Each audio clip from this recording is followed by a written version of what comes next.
Hello, everyone. A very warm welcome to another exciting show of Psychology Talks. It is the show that talks about art and science, and we discuss different topics where you can find that how you can apply the knowledge of psychology into daily life. And in today's episode, we're going to discuss the art and science of maximizing productivity to achieve your goals and boost your workplace performance. We are going to discuss few things that how what is productivity, how you can actually increase it while not burning out yourself, because most of the time in workplace or even at the personal life we have been constantly pressurized by delivering better result and in lesser time. But in in this kind of race of delivering better result in shortest possible time, we end up actually ignoring ourselves, ignoring our mental health also. So we're going to discuss this productivity paradox, examining the science behind it and sharing some practical strategies to implement it in your own life. And that's why I have invited our guest today, who is teaching or training thousands of professionals to manage the project in a best possible way. His name is Gerald Leonard. He's known for his unique approach of productivity and business success. He is the CEO and founder of Leonard Productivity Intelligence Institute. He is the best-selling author, and he has a portfolio of managing projects, and he's a management guru, I would say. And the other important thing which really appealed to me, that he's also an accomplished bass player with the passion of helping others reach their full potential. Gerald has established himself as a leading figure in the field of productivity intelligence.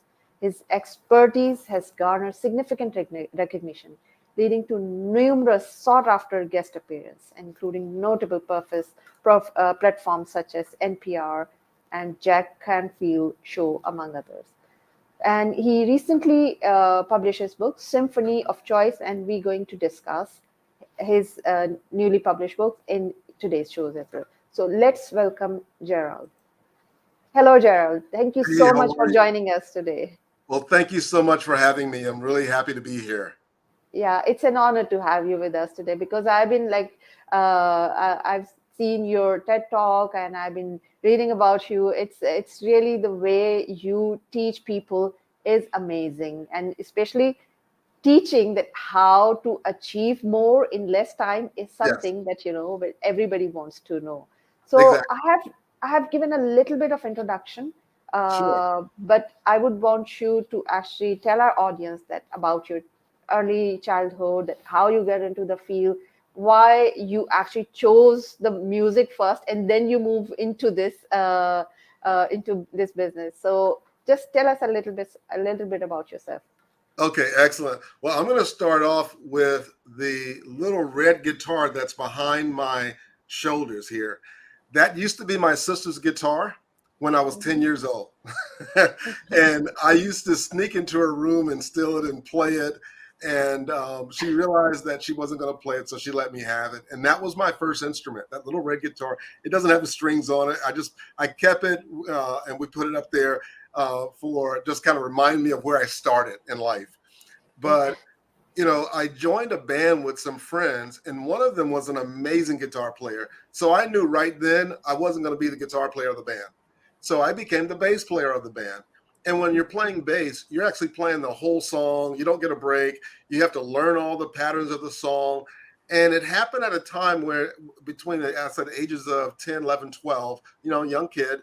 But I was really interested and serious because once I started playing, I got bit by the bug of learning something new and playing music and feeling the music.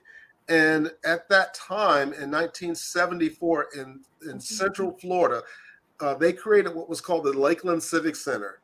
And as a kid, I could go to these concerts and watch up close Earth, Wind and Fire, the Commodores, the Buddy Rich Orchestra, all these different bands and groups. And so that was like, okay, that's what I want to do. I want to be a professional musician and play. And so I went to college, did my bachelor's and master's in music, even moved to New York and through the Manhattan School of Music, studied with a gentleman at Juilliard for a year, studying bass. And then I did some ministry work, some Christianity ministry work for about 6 or 7 years while I was still playing professionally.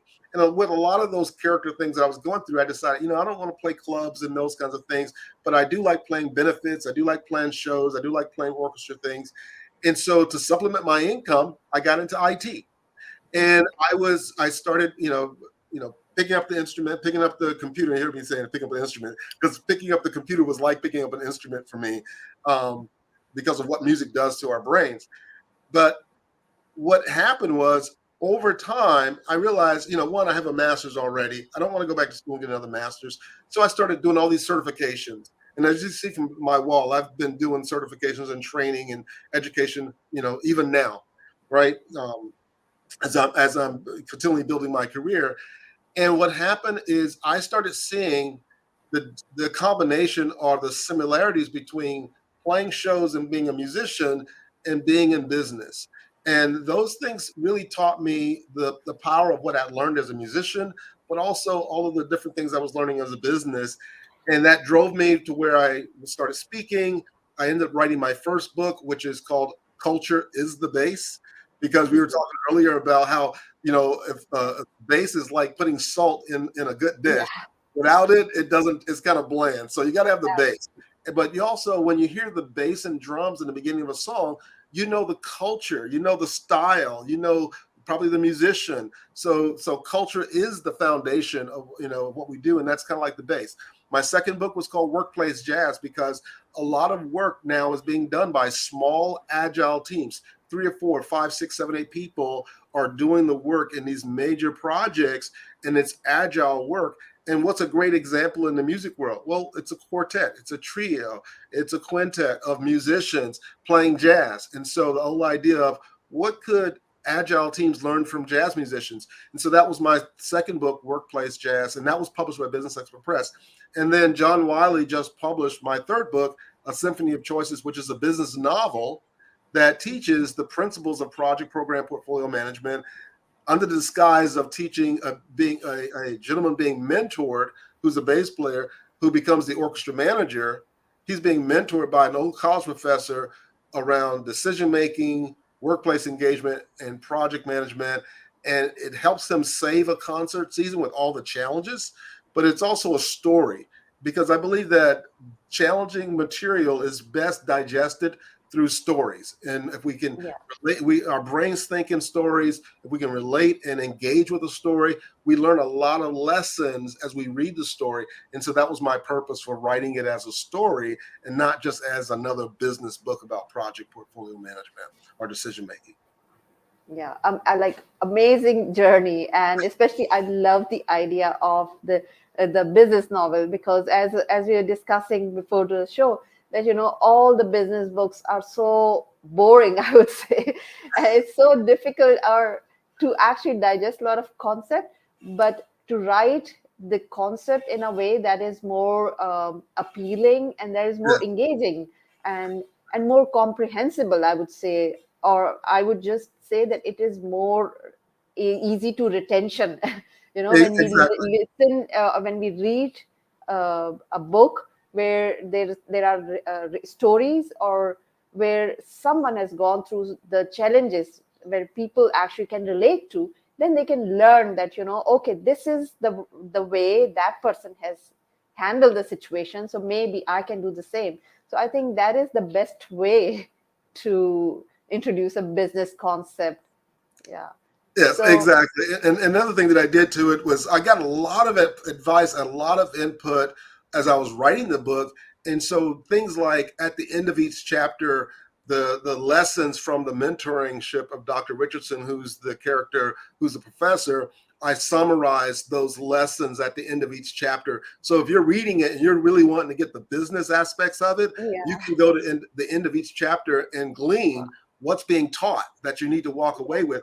And then at the end of the book, there's 2 chapters. There's a summary of all of the lessons that Dr. Richardson teaches to the main character, Jerry Hall, who's the bassist who becomes the orchestra manager.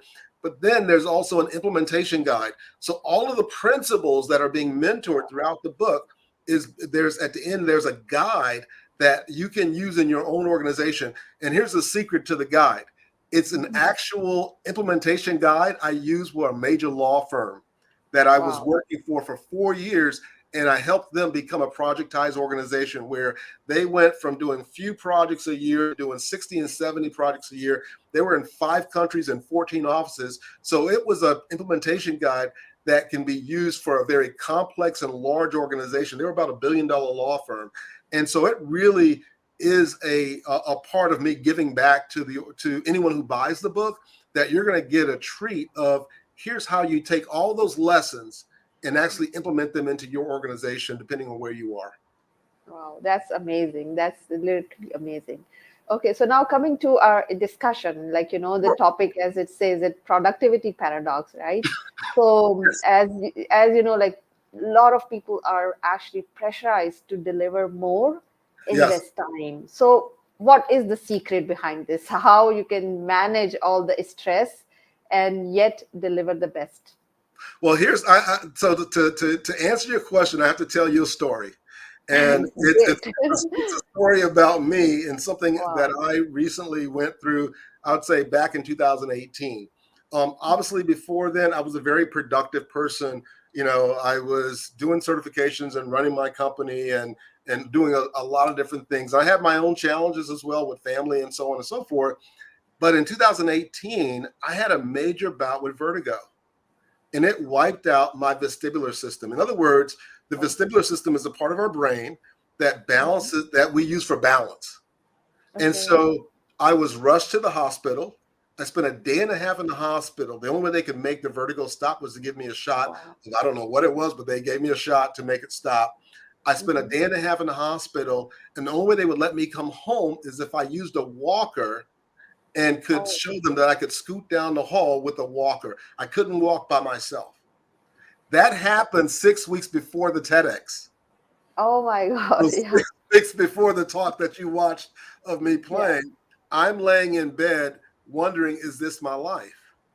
And imagine the fear and all the things that can come up when you've had what actually turned out to be somewhat of a brain injury from this. And no one could actually tell me why it happened. And later on, through talking with doctors and other people and scientists and coaches, it was really deduced that it was pretty much my body responding to stress. Oh.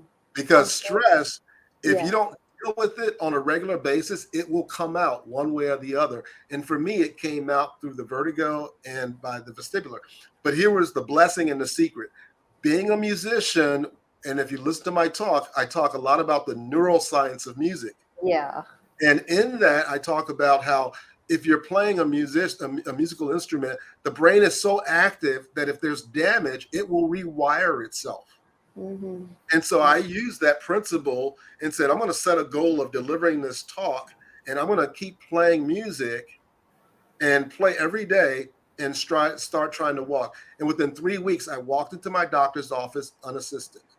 3 weeks after that, I walked on stage and delivered the talk that you watched of me on the TEDx.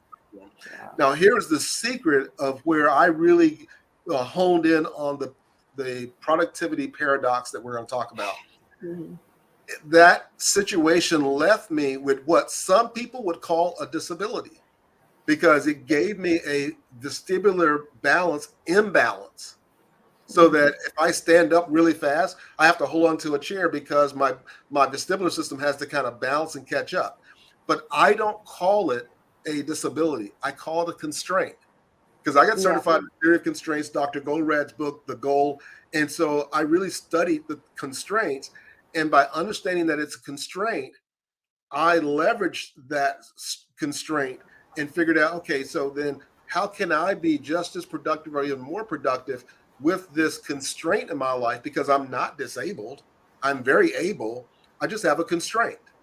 And so by doing that, I started reaching out to, I read books, I started reaching out to coaches, I started reaching out to coaches around neuroscience, I learned about brain gyms, I learned about meditation, I learned about yoga, and all of these things. And what I started seeing was that by applying these principles, I became more productive and more effective, and I was Yeah. doing less than I was before. I was able to take naps during the middle of the day. I got up in the morning and did yoga and meditation. I wrote out my goals every day. I focused my attention, and I just started working smarter and not harder. And I Yeah. enjoy what I get to do every day. And I'm being more productive as I'm doing it. Yeah, amazing. I think that's. I mean, if you I summarize what you said is basically, we need to take care of ourselves before we reach the point of burnout, and Exactly. that's exactly what happens. Is like many people feel the pressure and they keep the pressure on themselves. Right. They keep on like for example, in if they are in a job or something, they keep on meeting deadlines one after another Right. whereas they don't give a time for themselves to actually take care of themselves. If we take just the example of our like gadgets or these like computer or anything, everything needs a rest. With the Yes. battery, there is a there's This an is time to icon, there's recharge. an indication, yeah, that shows that you need to recharge. It is reaching to the point where it is going to just collapse. So Exactly. but in us there is no such kind of an icon telling us that you're reaching to the point where you will collapse. So it's very important to actually take care of ourselves. Yes. And there is, I would also here point out that people say that you cannot achieve a lot. I mean, there is a lot of people that say that you need to have to keep your plate, I mean, in a way that you focus on few things and then move on to the further. But as you mentioned that there are things that if you plan well, whereas you keep maintaining the self-care practices, then you can achieve much more, do more than what other people are doing. As you said, they're like taking naps, doing meditation, doing yoga. That does not only help you to focus more on what is on the priority or Right. what is on the urgent or what are the urgent tasks, but also give a boost to your brain to think better. Because Exactly.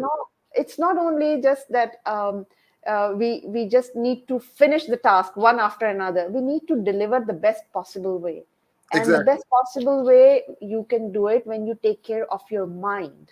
That Right. is what important is. Exactly. And for Yeah. me, when this happened, I had written my first book, and Yeah. after this happened, I ended up writing my second book, and then I Hmm. wrote my third book, and I've already written and have all the content for my fourth book that I'll be putting Yeah. together. And so, in that process, you know, when you go through things like that, depending on where your relationships are and so on, it can create stress and undue challenges. And so that happened for me, where I went through a divorce, and I made a decision as I was going through those challenges, not to get bitter, but to get better. And Yeah. then not to just go through this challenge, but to grow through the challenge. And by Yeah. saying getting better, not bitter, it meant making sure that the other person, although we were no longer together, that they were able to be taken care of. And so I literally, gave that person the house and gave them the equity in the home, gave them the majority of the furniture. So when I moved and relocated, I basically had my books, music, my clothes, and kind of starting over, kind of managing two budgets. And what's amazing is that within 2.5 years, after going through all of those challenges, I got remarried, bought a new home, furnished the home, have two companies, have my two books, and have a great career and all the different things that are going on, and positioning myself as an authority in workplace productivity and productivity smarts and intelligence. With all of that is happening, and so it's all of the little things that I did along the way that allowed those things to happen, and for me to end up on the other side of that situation more positive, stronger, better, and able to look back and go, I'm grateful for that situation. I wouldn't wish it on anybody to go through it, but I wouldn't be who I am today if I hadn't gone through those challenges either. Yeah, you said it so beautifully that we don't need to get bitter, but better. Yeah. And even before that, you were just mentioning that before the TEDx talk, you actually had that medical condition, which actually.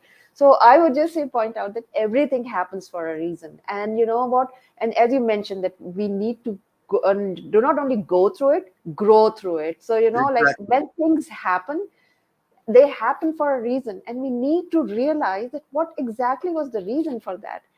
If we're stuck in that situation, that was the moment, like either we will just get stuck in the situation and we will be fixated there, Yes. but when we start taking or we start learning from that situation, we will grow together. And that's exactly what you actually mentioned, that even when the medical condition that you faced before the TEDx, you Right. learned from that, and that actually gave you some content to actually speak in the TEDx, right? And Exactly. that is exactly that Exactly. happened, that you mentioned that you went through a divorce, but you didn't just got yourself fixated in that and did not get bitter in that because whatever happened at that time.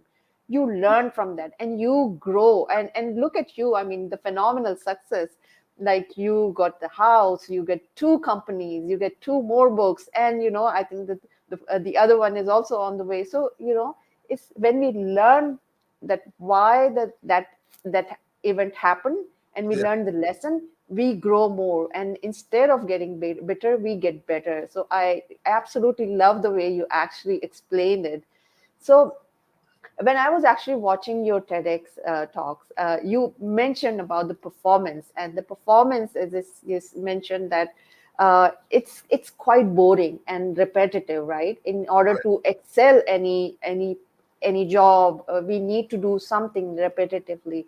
But there, yeah, I really love that. The we need to enjoy the journey of it, because Exactly. Exactly. most of the time people lose that part. So I would like you to actually explain or tell to our audience the way you explain it, and maybe in the TED Talks. Sure, sure. What I called that is deliberate practice.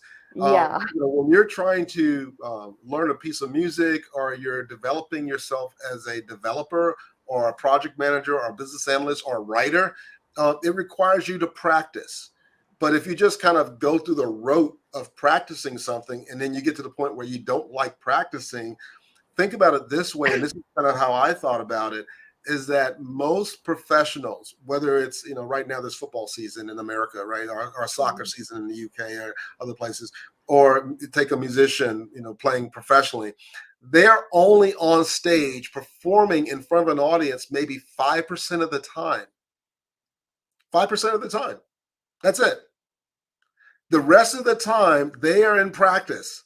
They got to do the drills. They got to lift the weights. They got to play the scales. You have to do all the stuff that you have to do to get better, so that when you get on stage for that 5 minutes, you can have a great time. But what if that 5 minutes there's a problem? It doesn't go as well, or that 5% of the time doesn't go as well. Then you're miserable, especially if you don't enjoy the practice. So the idea that your performance is your practice, your Yeah. practice is your performance. And so for me, as I was going through getting better, not bitter, I started learning about. First thing I did is I had to go through what's called neurological therapy, because I Mhm. had to learn how to rewire my brain even more. So I'd go to it was called physical therapy, but it's like the neurological physical therapy. And I would do these little exercises that I'm working with people who have their PhDs in neuroscience, and they would say, hey, you do this cross crawl type of exercise, it's going to rewire your brain while you're doing it. I'm like, what? That doesn't make sense to me. So I went and started researching it, and it's called based on kinesiology. And as I learned more about kinesiology and the physiology of the body, and how the brain gets rewired based on our movements and the words that we say to ourselves. Yes. I started learning about brain gyms. I started learning about tapping and the emotional freedom techniques. I learned about qigong. And so I started applying all these things into my life, and I would break up my day to where I'd start off with yoga and meditation. I'd have a few meetings. I would take a break and do like some brain gym exercises. I would do some qigong exercises, and I would mix them into my day. And if I knew that I had other meetings later on based on what I had going on, I would take a 30-minute power nap where I listened to music that was at a delta wave, because it would help me to get my brain right into the deep sleep mode. And I would like knock out for 30 minutes. The alarm wake me up, and I'm ready to go for the rest of the day. And so I had to learn all of these concepts because what got me to where I wasn't going to move me to where I needed to go. And another thing I learned from my coaches and mentors was, and I have to give this to Dr. Paul Shilley, and that was transformational change happens because of transformational learning. Yeah. If you want to change the way things are going and you want to see new results in your life, you have to get on a journey of learning and growing. And so I read every book that I was recommended, or books that, as I'm working with Jack Canfield, being interviewed by him, I figured out, well, who was his coaches and mentors? He didn't learn this he just didn't come out of the womb knowing this stuff. He had to learn it from something. So I went and found out, who did he learn it from? And I went and read their books, or I went and found them. And a number of them are now my coaches. And so, it really is about getting on a journey of learning and growth, and then applying what you learn. And what you find is that you're able to accomplish a lot more by doing less, by working smarter and not harder. And also the importance of mentorship and coaching. And I have a tagline that I say now, and that is, mentoring and coaching is like being on the HOV lane of success for your career. In America, and I know it's this way in other countries as well, but in America, there's something called the high occupancy lane, the HOV lane. And if it's 5 o'clock in the afternoon and you're stuck in traffic on a 3 or 4 lane highway and it's crawling at 5 miles an hour, but then there's this lane that's open to, if you have more than one person in the car, you can get in this high occupancy lane and you can go 60 miles an hour while everybody else is crawling at 5 miles an hour. To me, that's the same as having a great mentor or coach, because as they coach you and give you insights, they're going to help you move farther and faster in your life than if you were in traffic trying to do it by yourself. Absolutely. Absolutely. I mean, if I actually summarize what you said in just like 5 minutes, this is, it's basically, we need to if we need to see that if we commit any mistake or something, we don't need to repeat it. I mean, if we keep repeating the same mistake, we'll stay there where we are. We won't be able to grow further. So in order to actually do this, first, I always say that you need to change your thinking, because change is start from whatever you think, whatever, as you said, that whatever you say to yourself, it is very important. The inner voice, like whatever you say to yourself that you can do it, you don't want to do it, that happened in the past, because most of the time people are stuck in the past. They keep on judging the future through their past, that if it did not work in the past, it will not work in the future. So they need to find out, as you mentioned, the transformational thinking, the new ways where they can grow further, where they can. And when actually you are expanding your mind, you should be open to challenge your old beliefs. Because most of the time what I've seen is that people are fixated in the past because of their beliefs, because of their old beliefs. They say, oh no, this is not possible, this cannot happen, this is maybe clashing or with their beliefs. So be open and be acceptable, receptive to the new phase, to the growth as well. So that's very important. And the other very important thing that you highlight is always seek help from the right people. Having mentor and the coaches are very important, especially in this era where there is a lot of information, where there is like numbers of books available. There are number of YouTube videos available on each and every topic. Just name it. Like people can actually create a rocket also by watching YouTube tutorials. So the thing is that you need to know what exactly you need, the insight at the moment Right. to move forward in the life. So I think that is amazing. So as we are reaching the end of the show, what one advice would you like to give to our audience today? I would say one advice is to remain curious, remain curious, and to keep learning. A lot of times we try things and they don't work out the first time, or we set a goal and it doesn't work the first time. And that's okay, because that's part of learning. And so you're learning what doesn't work. But if you give up, then you're going to create this record or this tape inside of your head of, oh, I tried that and it doesn't work. Tried that and that doesn't work. And guess what? What you're saying to yourself is true. You tried it, it didn't work. And if that's where you stop, then pretty much you've capped yourself. But if you continually learn and you go, okay, I'm going to try this, and I see other people doing it, so I know it can be done. So what did they have to learn and do to develop that? So by remaining curious and keeping an open mind and wanting to learn and grow, you will begin to discover the things that you don't know that will help you move to that next level and accomplish your goals. And you'll start seeing things happen in your life that you would never imagine. I think if I was to look back at 2018 when this thing happened to me and determine where I'm at right now, I couldn't have imagined myself being here. But because I kept growing and learning and developing, I didn't have to see the end of the road. I just needed to see the next step. Yeah. And so sometimes the next step is listening to a live stream like this where you learn one thing. Yeah. And then go put that one thing into practice. Or you read a book and you may know the content, but there's something that the author says that you didn't think about before.